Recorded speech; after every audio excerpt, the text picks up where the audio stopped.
इंदौर सहित मध्य प्रदेश ने भारत सरकार से मिले 8% रेवेन्यू ग्रोथ को अचीव किया, बोले पीएस नीरज मंडलोई। नगरीय विकास एवं आवास विभाग के पीएस नीरज मंडलोई ने इंदौर में महत्वपूर्ण बैठक ली।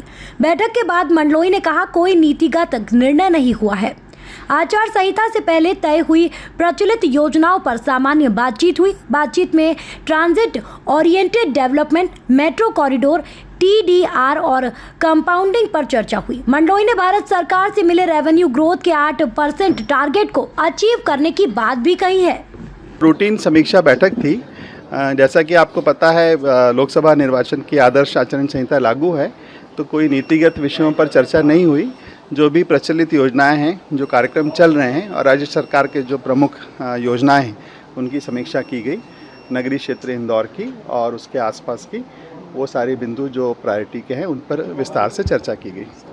आपको ध्यान होगा कि आचार संहिता लगने के पहले भोपाल में एक बड़ी बैठक हुई थी, जिसमें 15-20 विषय इंदौर के विकास के संबंध में थे। जो नीतियाँ चुनाव के पहले ही लागू हो गई हैं, जैसे transit oriented development, metro corridors, TDR policy, compounding का अभियान और जो इंदौर के लिए वित्तीय वर्ष में स्वीकृतियाँ हो चुकी हैं पहले से, उनकी क्रियान्वयन के लिए विभिन्न विषयों पर बात हुई। इसका एक अच्छा पैमाना भारत सरकार तय करती है, जिसमें जो भी निकाय वृद्धि करता है पिछले वर्ष की तुलना में, उनको प्रोत्साहन और ग्रांट मिलती है।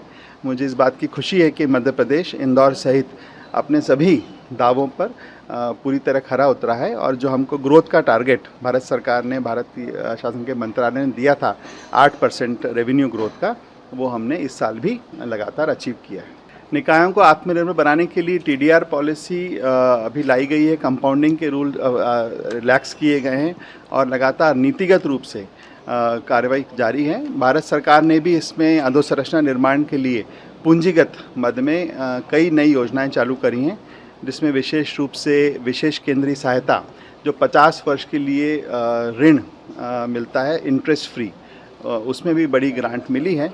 वो सारी तैयारियां अभी चल रही हैं।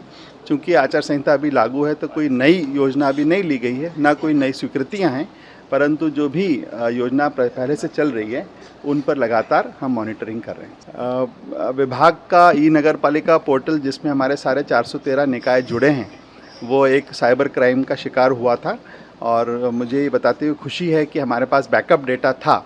हमें किसी प्रकार का उसमें दंड या कोई भुगतान नहीं करना पड़ा। कुछ 15 दिन तक पोर्टल ज़रूर डाउन रहा, परंतु इससे हमने कई सबक सीखे हैं और आने वाले समय में साइबर क्राइम और हैकिंग से बचने के लिए भी पर्याप्त उपाय किए जाएंगे।